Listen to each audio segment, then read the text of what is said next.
Hello. હા બોલો. હાલો. જય જય ગુરુદેવ ગુરુદેવ સાહેબ. સાહેબ. જય ગુરુદેવ. એક એક પ્રશ્ન છે પ્રશ્ન છે મારો. મારો. હા હા, તો જરા એ સમજાવવા કૃપા કરશો. બોલો, મને આવડશે તો કહીશ. ખીમદાસ રવિદાસ કો પૂછે માહી ખેલો છો કે બારા. હા હા, તો આનો જરા સમજાવવા કૃપા કરશો સાહેબ. સારું. ખીમદાસ રવિદાસ કો પૂછે માહી ખેલો શોક બારા, એમ? હા. હા, તો સારું, ધ્યાનથી સાંભળજો છેલ્લે સુધી, બરાબર? એ ભલે ભલે. મિત્ર, આ પ્રશ્ન ખીમ સાહેબનો શરૂઆતમાં એમ છે,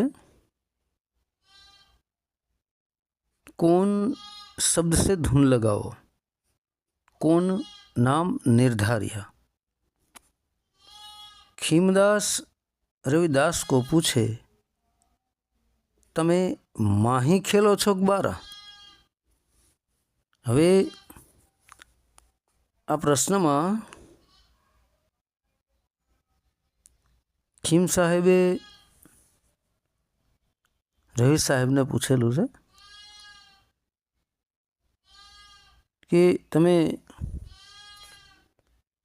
કયા શબ્દની અંદર ધૂન લગાવો છો અને કોણ નામ નિર્ધારિયા, તમે કયું નામ નક્કી કરેલું છે? મતલબ તમે કોણ શબ્દ સે ધૂન લગાવો, એટલે એવો કયો શબ્દ છે જેની સાથે તમે ધૂન લગાવો અને કોણ નામ નિર્ધારિયા. પહેલાં તમે કયું નામ નક્કી કર્યું, કયું નામ તમે નિર્ધારિત કર્યું છે અને કયું નામ તમે ધારી લીધું છે. તો એ પ્રશ્ન ખીમદાસ રવિદાસ કો પૂછે કે તમે માહી ખેલો છો કે બહાર. હવે તમે અંદર ભક્તિ ભજન કરો છો શરીરમાં કે બહાર તમે ભક્તિ ભજન કરો છો? તમે ભક્તિ ભજન કરો છો ક્યાં? આવો પ્રશ્ન કરે છે. ત્યારે રવિરામ જવાબ આપતા કહે છે, સત શબ્દ से धुन लगाओ, ओहम नाम निर्धारिया। रविराम कहे, भाण प्रतापे ओहम सोहम से अपारा। મિત્રો, આ એક જ પ્રશ્નની અંદર અને એક જ જવાબની અંદર ટોટલ વસ્તુ આવી જાય છે, કોઈ વસ્તુ બાકી રહેતી નથી. તો રવિ સાહેબ જે જવાબ આપ્યો છે એ મિત્રો બહુ ઊંચો જવાબ છે. सत शब्द में धुन लगाओ કહે છે. મિત્રો, સત શબ્દ સે ધૂન લગાવો. તો સત શબ્દ એ કયો શબ્દ છે, કેવો છે, કેવો એનો અવાજ છે, કેવી એની ધૂન છે, એ મિત્રો જેને સાંભળ્યું હોય એને જ ખબર હોય. અને સત શબ્દની ધૂનને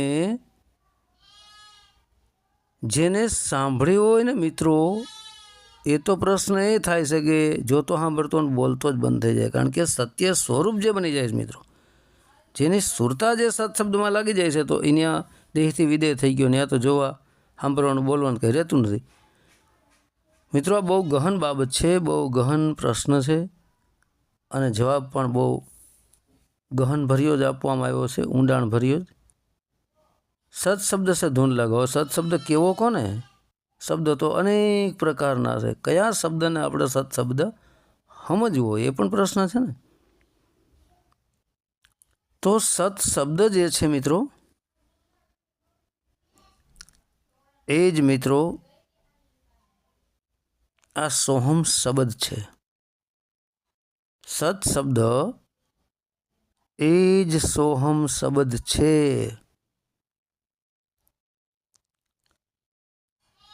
તો એનાથી ધૂન લગાવવાનું. તો મિત્રો સત સોહમ શબ્દ અલગ થાય છે, ધૂન પણ અલગ થાય છે, અને લગાવનાર પણ અલગ થયો. તો સત શબ્દ સે ધૂન લગાવું મતલબ અહીંયા સત્ય જે શબ્દ છે એની સાથે ધૂન લગાવું. ધૂન એટલે ત્યાં હું જોડાઈ જાઉં. તો જોડાવવાળું કોણ? સત શબ્દ અલગ થયો. તો મિત્રો શ્વાસોશ્વાસની ક્રિયાની અંદર સત શબ્દ એ જ સોહમ શબ્દ છે.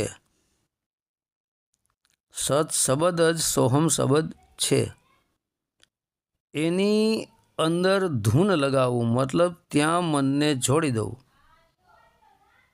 ધૂન એટલે સ્થિર થવું. ધૂન એકરસ શબ્દ પણ કહેવાય. ધૂન એટલે ચિત્ત ન્યા ચોંટી ગયું, મન ન્યા ચોંટી ગયું.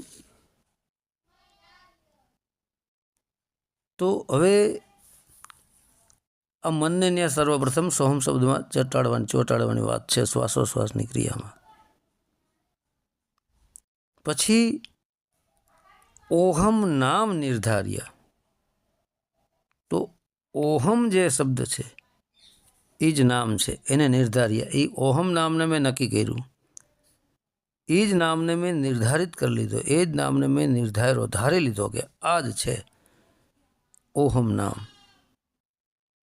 ઓહમ નામ નિર્ધાર્ય. તો મિત્રો પહેલાં તો સત શબ્દ છે ધૂન લગાવવું મતલબ સત્ય એ શબ્દમાં ધૂન લાગવી પડે, મન ત્યાં જોડાવવું પડે એમ. અને એ સોહમ શબ્દની અંદર જ્યારે મન જોડાઈ જાય ત્યારે ધૂન લાગી ગઈ કહેવાય. પછી એ એની મસ્તીમાં જ રહેતો હોય. આપણે નથી ગણાય કોઈ આપણે બે ચાર બોલાવીએ તો સાંભળે નહીં તો ક્યાં કઈ ધૂનમાં છે એમ, કઈ ધૂનમાં રખડે છે એમ. તો એમ સત શબ્દ સોહમ શબ્દમાં જેનું મન ચોંટી ગયું એ આખી એક અલગ જ વસ્તુ છે મિત્રો. જેનું મન શ્વાસોશ્વાસની ક્રિયામાં ઉઠતો સોહમ શબ્દમાં ચોંટ્યું હોય ને મિત્રો એને જ ખબર હોય કે એની અંદરની મજા શું છે. બાકી બહારનાઓને ખબર ન પડે, કારણ કે એ જે મન અંદર લાગી ગયું એમાં ધૂન લાગી ગઈ તો એને તો કાંઈ ખબર નથી, એ તો એની ધૂનમાં છે. પણ બહારનાઓને ખબર પડી જાય કે આ કોઈ અલૌકિક ધૂનની અંદર વયો ગયો છે. કારણ કે જે ધૂનની અંદર જનારું મન ત્યાં કાંઈ રહેતું નથી, સોહમ શબ્દ જ ચાલી રહ્યો છે. એ તો પછી એની મસ્તીમાં જ રખડતો હોય, એ તો કોઈ સાથે લેવા દેવા જ નથી, એ તો કોઈને કંઈ કહી જ ન શકે. કારણ કે પોતાની ધૂનમાં હોય. આપણે 1000 અવાજ 100 અવાજ મારી તો એ સાંભળતો નથી, એની ધૂનમાં જ હોય છે. તો પછી એને તો કંઈ ખબર જ નથી, બાયણની દુનિયાથી ભૂલી ગયો કહેવાય. તો એ સત શબ્દ છે ધૂન લગાવું. સત શબ્દ મિત્રો એ જ સોહમ શબ્દ. સોહમ શબ્દને જ સત શબ્દ કહેવાય.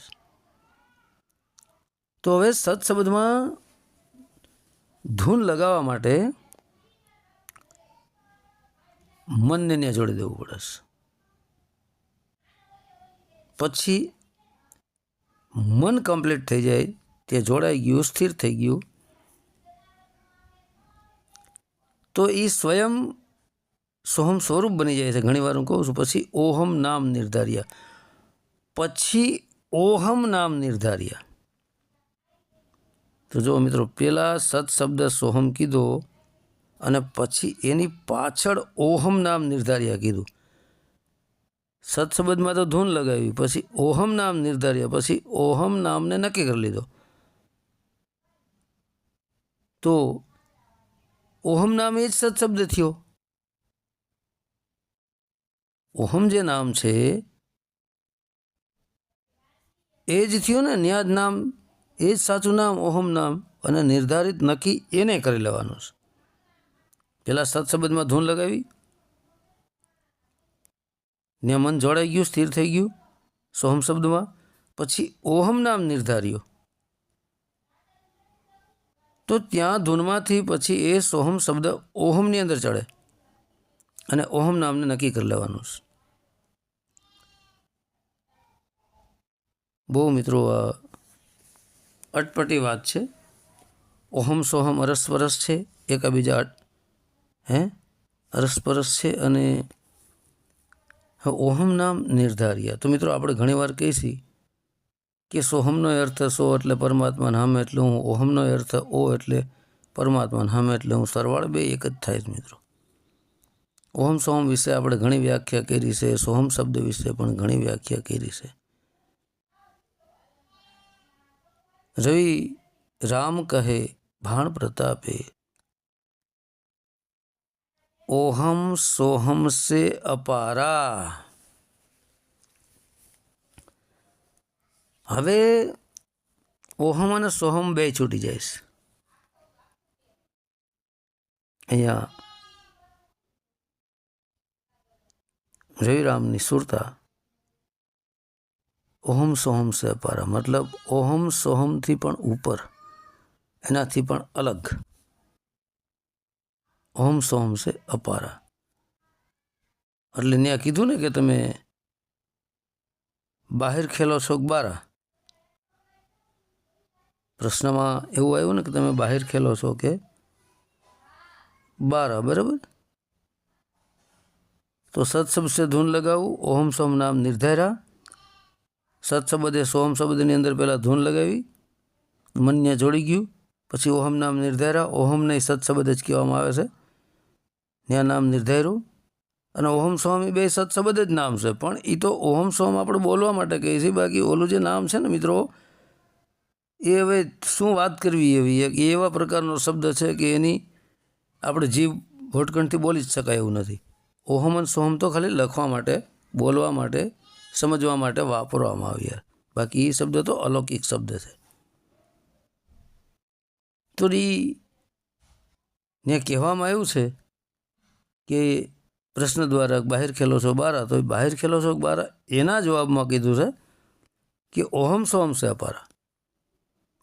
એટલે કે મારે આગળ વધવા માટે ઓહમ સોહમનો સહારો લેવો પડ્યો. શ્વાસોશ્વાસની ક્રિયાની અંદર જે શ્વાસ બહાર જાય એમાં ઓમ, અંદર જાય એમાં સોહમ, ઓહમ સોહમ, બરાબર. તો હવે જે શ્વાસ બહાર ગયો ઓહમ, પછી અંદર આવ્યો સોહમ, તો ઓહમ સોહમ જ્યારે શ્વાસોશ્વાસની ક્રિયામાં વણાઈ જાય ત્યારે આગળ વધતો વધતો એ શબ્દ ઓહમ સોહમ શ્વાસોશ્વાસની મારફતે આપણે કેટલી વાર કીધું છે. અને આ સંતોની વાણી છે, સંતોનો મત છે. પછી શ્વાસોશ્વાસના માર્ગે ઉપર ચડતા ચડતા એ સોહમ ઓહમમાં સમાઈ ગયો, ઓહમ સોહમમાં સમાઈ ગયો. પછી એ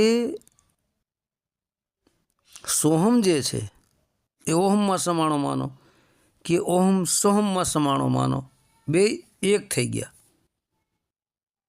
ઓહમ સોહમ બે એક થઈ ગયા.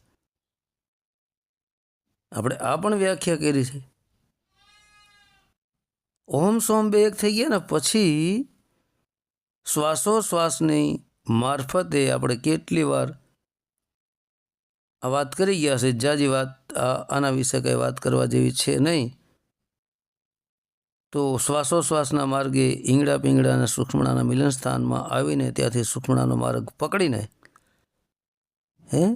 બ્રહ્મરંધ્રમાં થઈને 10મા દ્વારને ખોલીને બ્રહ્મ સ્વરૂપને પ્રાપ્ત કરી, આત્મ સ્વરૂપને પ્રકાશ એ પ્રકાશ જ્ઞાનરૂપી એને પ્રાપ્ત કરીને પછી સુરતા બહાર નીકળે છે. સુરતા કયો કે જીવ કયો કે આત્મા કયો, બધી એક જ વસ્તુ છે. કે સોહમ કયો કે ઓહમ કયો, આ બધા અરસપરસ નામ આપણા રાખેલા છે મિત્રો. તો એ દેહથી વિદેહ થાય છે. પછી દેહથી વિદેહ જે શબ્દ ચાલી રહ્યો છે, ઓહમ કહો કે સોહમ કહો, એ દેહથી વિદેહ જે શબ્દ ચાલી રહ્યો છે એ આખા વિશ્વમાં એ શબ્દ ગાજી રહ્યો છે. એટલે સુરતા દેહમાંથી નીકળી અને વિદેહ સ્વરૂપ જ્યારે થઈ ત્યારે દેહની ભાન છૂટી જાય છે, દેહ ભાવ છૂટી જાય છે.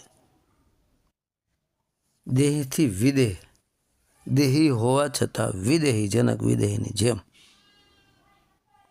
તો પછી દેહથી વિદેહ જ્યારે થાય છે તો દેહ સાથે આ સોહમ સુરતાનું કનેક્શન છે કે આત્માનું કનેક્શન છે, અને વિદેહી જે અનાદિ સોહમ છે તેની સાથે અંદરના સોહમનું કનેક્શન છે, અથવા એ શરીરની અંદર રહેનારા આત્માનું કનેક્શન પરમાત્મા સાથે છે.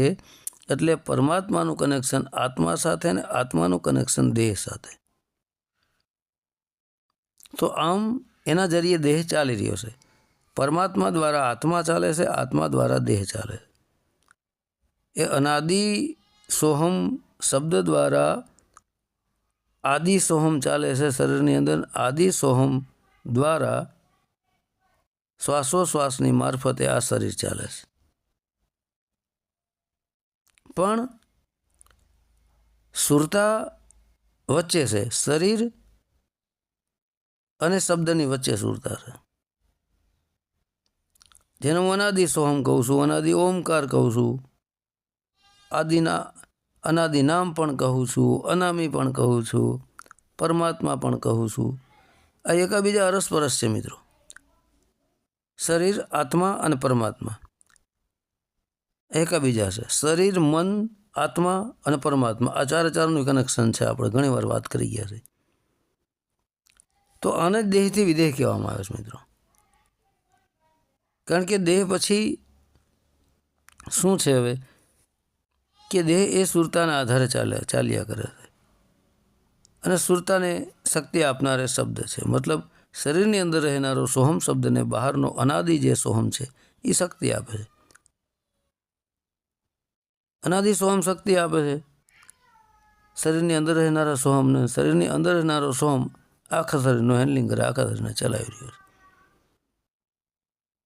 સરવાળે બધું અરસપરસ છે. પણ અહીંયા ઓહમ સોહમ સે અપારા કીધું છે એટલે દેહની અંદર જે ઓહમ સોહમ શ્વાસોશ્વાસમાં ચાલતો હતો એનાથી અપાર, એનાથી ઉપર, મતલબ દેહથી વિદેહની વાત છે આ. કારણ કે આપણે એ પણ વાત કરીએ છીએ કે નાભિએથી જ્યારે શ્વાસ ઉઠતો હોય છે ને ઈંગડા પીંગળાના સૂક્ષ્મણામાં ત્યાં સુધી પહોંચે છે. પછી હવે નાભીમાં શ્વાસોશ્વાસમાં માનો કે સોહમ શબ્દ ચાલી રહ્યો છે, માનો કે ઓહમ સોહમ શબ્દ ચાલી રહ્યો છે, તો એ ત્રિકુટી સ્થાનમાં આવ્યો, બરાબર. અને ત્રિકુટી સ્થાનમાં એ સ્થિર થયો, સૂક્ષ્મણાનું દ્વાર ખુલ્યું એટલે શ્વાસ છૂટી ગયો. ત્રિકુટી સ્થાન પણ છૂટી ગયું કે ત્યાંથી શબ્દ ઉપર ચડ્યો એટલે શ્વાસોશ્વાસને છોડી અને ત્રિકુટીમાં આવ્યો, અને ત્રિકુટીને છોડી સૂક્ષ્મણાનો માર્ગ પકડ્યો તો શ્વાસે છૂટી ગયો ને, એટલે શ્વાસથી પણ ઉપર થયો.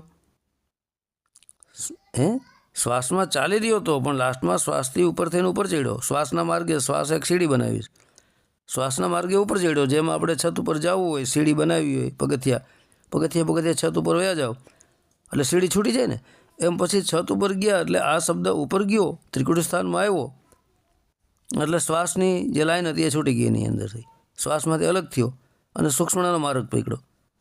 સૂક્ષ્મણાનો માર્ગ પકડ્યો ત્રિકુટીને એટલે શ્વાસથી પણ પાર થયો, ત્રિકુટીથી પણ ઉપર થયો, સૂક્ષ્મણાના માર્ગે ગયો, પછી બંકનાળમાં ગયો, પછી 10મા દ્વારમાં પ્રવેશ કર્યો આ સોહમ શબ્દ. એટલે સૂક્ષ્મણા નાળી પણ છૂટી ગઈ, બંકનાળ પણ છૂટી ગઈ. 10મા દ્વારને ખોલીને પોતાના સ્વરૂપને પ્રાપ્ત કરી અને ત્યાંથી પાછો બહાર નીકળી ગયો, દેહથી વિદેહ થયો. તો આમાં શ્વાસની અંદરથી શરૂઆત થઈ. ધાબા છત ઉપર જવા માટે જેમ પગથિયાથી શરૂઆત થાય પછી એ બધું છૂટતું જાય, એમ શ્વાસની ક્રિયા પણ છૂટી ગઈ. શ્વાસથી અલગ થઈ ગયો, ત્રિકુટીથી અલગ થઈ ગયો, સૂક્ષ્મણાથી અલગ થઈ ગયો, બ્રહ્મરંધ્ર ખોલીને બહાર નીકળી ગયો એટલે દેહથી પણ વિદેહ થઈ ગયો, અલગ થઈ ગયો. મિત્રો આ બહુ ડીપમાં જવાની વાત છે, બહુ ગહન બાબત છે. પણ સાચા સદગુરુ મળે ને સોહમ શબ્દ તમને ઉપદેશમાં આપે અને એ સોહમ શબ્દ તમે ક્લિયર જે ગુરુ સમજાવે એ રીતે તમે આગળ વધો ભક્તિ ભજનમાં, તો જ સંભવ છે, બાકી અસંભવ, બાકી જણાય જ નહીં. વાતું કાંઈ ન થાય મિત્રો. બરાબર, હું કેટલી વાર કહું છું, વાતું કરી કરીને કેટલાય મરી ગયા. ભક્તિ ભજનમાં હાલો હાલો, સત્કર્મ કરો, સત્યના રસ્તે હાલો. કારણ કે સત્યના રસ્તે હાલવું મિત્રો બહુ જરૂરી છે, એ સિવાય અસંભવ છે. કારણ કે સત્યના રસ્તે હાલો ને મિત્રો, તો જ આપણું ભાગ્ય ઘડાય. અને ભાગ્ય ઘડાય ને તો જ આપણને ભક્તિ પ્રાપ્ત થાય. કારણ કે ભાગ્યનું નિર્માણ કરનારા આપણે છે. ભાગ્યનું નિર્માણ થાય છે કર્મમાંથી. ધર્મ મોટું નથી, કર્મ મોટું છે મિત્રો. તમે સત્કર્મ કરો તો એમાંથી ધર્મ ભાગ્યનું નિર્માણ થાય, અને ભાગ્યનું નિર્માણ થાય તો જ તમને ભક્તિ ભજન મળે. સંતો કહે છે ને, સાહેલી મોરી ભાગ્ય રે મળ્યો, સાધુ પુરુષનો સંગ, અમને સાધુ પુરુષનો સંગ. ભાગ્ય મળે સાધુ પુરુષનો સંગ. તો ભાગ્ય ઘડાય કર્મથી, સત્કર્મથી. તો મિત્રો સત્કર્મ કરવા અતિ જરૂરી છે, અંદર અને બહાર બે બાજુ. અંદરે મન અસતના માર્ગે જવું જ ન પડે, અને બહારે શરીર અસતના માર્ગે હાલવું જ ન પડે. અસત વિચાર આવે તો રોકવો પડે. હવે અત્યારે તો દિવસમાં હજારો વાર ખોટું બોલતા હોય, તોય અમે ભક્તિ ભગત, અમે ગુરુ, અમે શિષ્ય, ખોટા દાવાસ બધે. સત્યનો રસ્તો હાલતો જ ન હોય, કથણી બકણી વાર્તાલાપ જ હોય ખોટું. એની વાતોમાંથી જ ખબર પડી જાય કે આ સત્યના રસ્તે હાલે છે કે નથી હાલતું. મિત્રો અત્યારે આ કાળ છે ને બહુ હોશિયાર છે. આ કાળે એવી ઝાડ બિછાવી દીધી છે કે હારા નથી નીકળી શકતા. અને કાળ ચતુરય એટલો છે કે બધાને ફસાવેલી એમ જ લાગે કે આ સત્ય જ છે. હાવ ખોટું હોય છતાં આપણને સત્ય લાગે. અત્યારે અધર્મને ધર્મ બનાવી દીધો છે માણસોએ, અને અધર્મને ધર્મ સમજી ગયા કે આ જ ધર્મ છે. બાકી સત શબ્દની કોઈને ખબર ન હોય મિત્રો. સત શબ્દ કોને કહેવાય છે? એ સત શબ્દ મેં ધૂન લગાવું તો એ સત શબ્દ કયો છે? કઈ ટાઈપનો વાગે છે એ સત શબ્દ? સ અને ત બે નામ છે,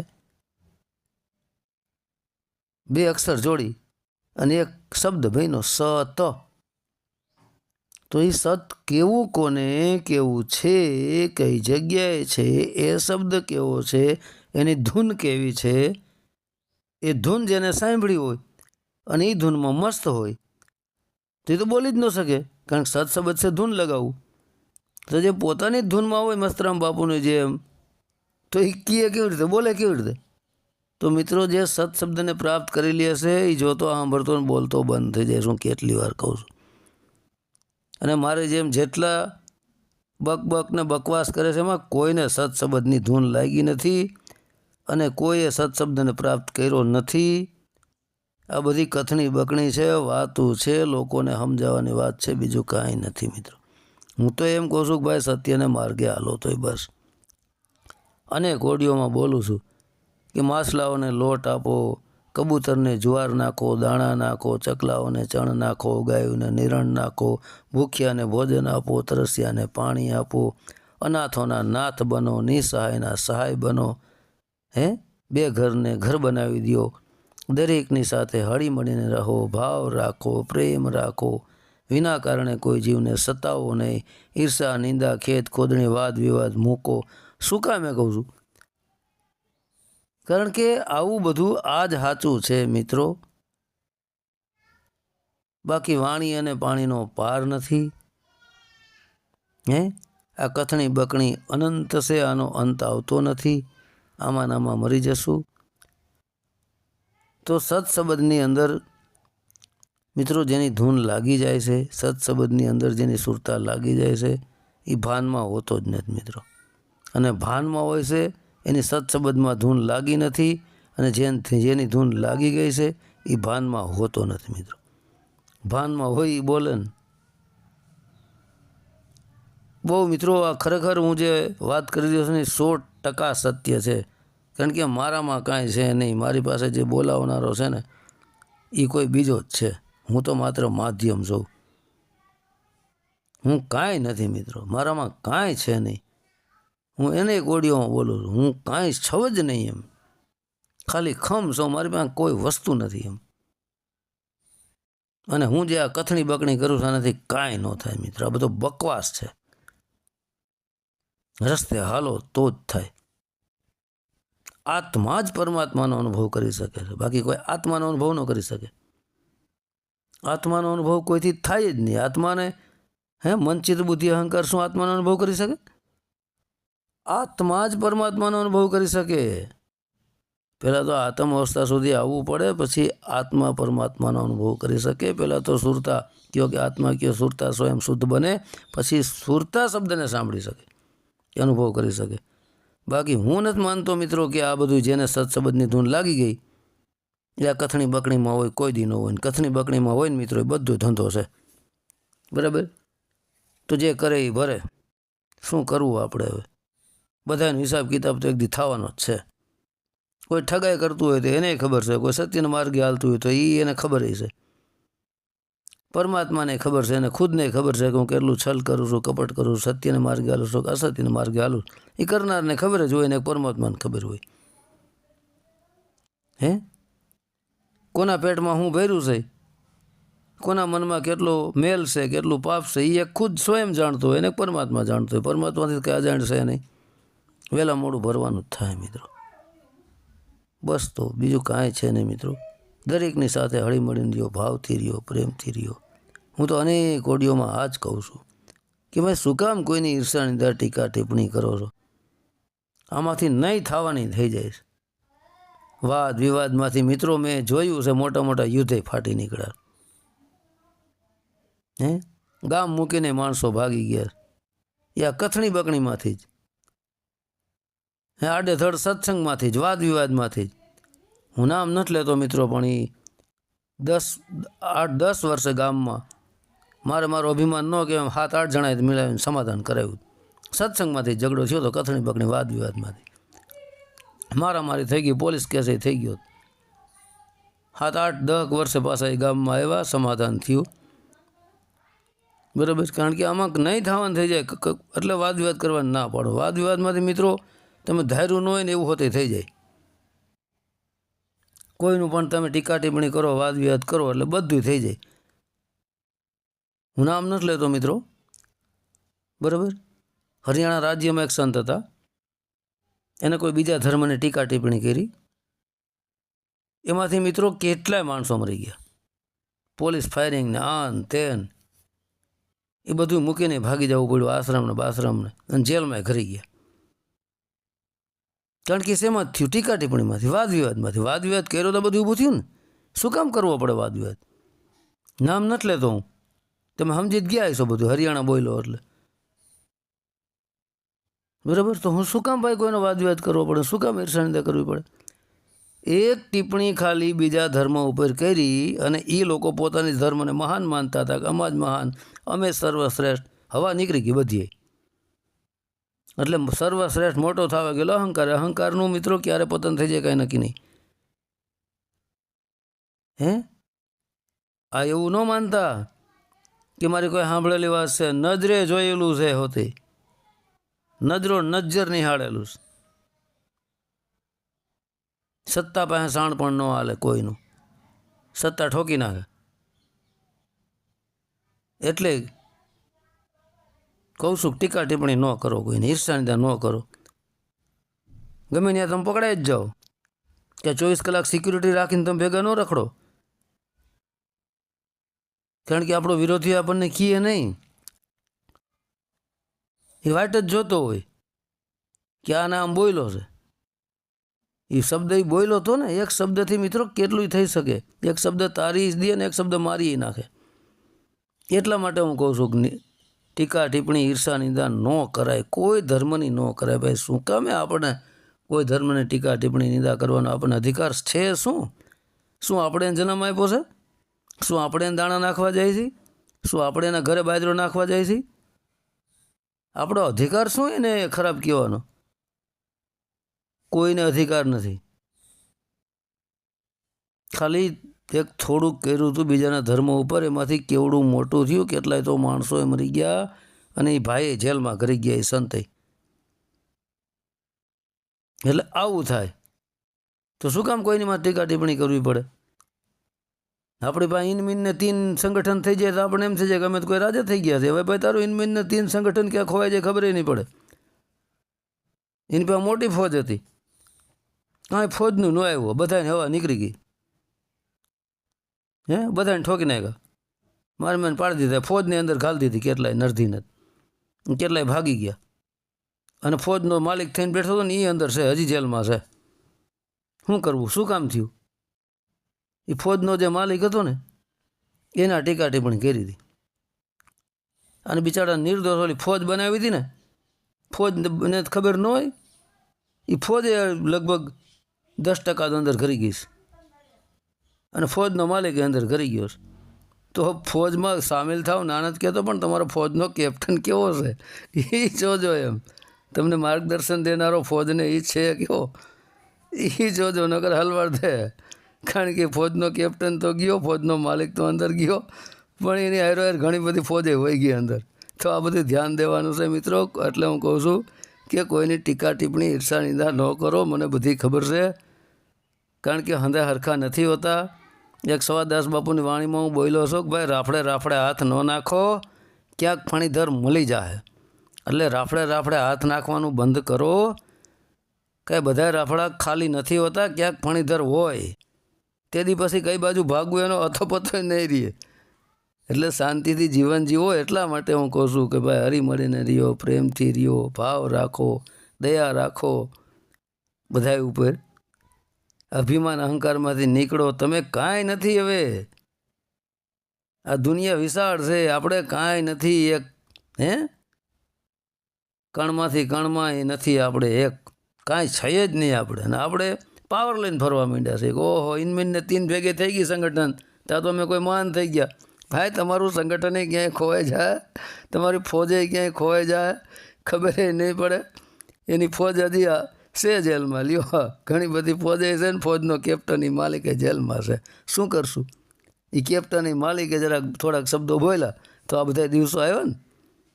તો એવી રીતે કેપ્ટને હારો હોવો પડે, માલિકે હારો હોવો પડે, નકર ફોજને બિચારાને હલવાડી દે. તો એ માર્ગદર્શક હારો હોવો પડે. એ ખુદ જ કુંડાળા કાઢતો ફરતો હોય તો બિચારી ફોજે જાય અંદર. લ્યો, એટલે હું ઈર્ષાની અંદર ટીકા ટિપ્પણી કરવાની ના પાડું છું મિત્રો. હજારો ઓડિયોમાં હું બોલ્યો છું કે ભાઈ ભાવ રાખો, પ્રેમ રાખો, હળી મળીને રહ્યો, કોઈનો વિરોધ ન કરો. શું આપણને ભાઈ અધિકાર છે કોઈનો વિરોધ કરવાનો? આપણે જે કરતા હોય કરાય, નકર એના જેવી વાત છે, કરતા હોય તે કરીએ, અવરના કરીએ કામ કગ, નહીં તો સિર રહેગા કીચડ મેં, ઉપર રહેગા પગ. કરતા હોય ને એ જ કરાય, અવર બીજું કામ ન કરાય. નકર જાય ઊંધે માથે કાદવમાં માથું કરી જાય ને ઉપર પગ પછી આમ તડફડે. તે એના કરતાં એવા ધંધા જ ન કરાય. બરાબર? ધંધો એવો કરો કે જેમાં રાતે તમને નીંદર આવે. તો બોલો મિત્રો પ્રેમથી.